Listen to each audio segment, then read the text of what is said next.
Ever wondered how to download and use VS Code, a free source code editor developed by Microsoft? This dynamic tool supports numerous programming languages and boasts a vast array of extensions. The beauty of VS Code lies in its simplicity. Getting started with VS Code is quite simple. Now let's move on to the downloading process. To get Visual Studio Code, simply head to its official website. No matter what operating system you're using, be it Windows, Linux, or macOS, there's a version of VS Code for you. Look for the download button, click on it, and the software will start downloading. It's as simple as that. You don't need any special tech skills. Just a few clicks and you're done. Once the download completes, the installation process begins. Installation is as simple as the download.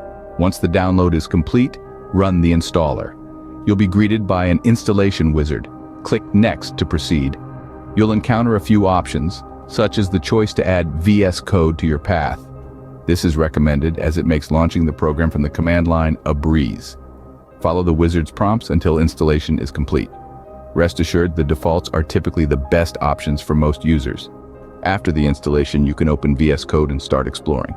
Now that the installation is complete, how do you use VS Code? VS Code's user interface is split into 4 main areas. The activity bar, located on the side, provides access to 5 views. The Explorer lets you browse your files, while the search function helps you find exactly what you need. The source control view is your hub for Git operations, and the run view lets you debug your code. Extensions? They're right there in the activity bar too. The sidebar houses your open files and folders.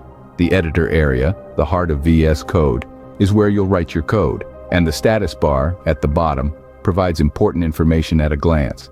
To open a file or project, just click File, then Open. Need a terminal? VS Code's got one built right in. Just click Terminal, then New Terminal.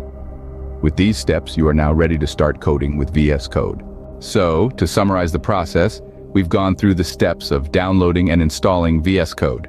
We've also explored its basic features, showcasing its power and versatility. Now, you're all set to enjoy the power and flexibility of VS Code. Happy coding!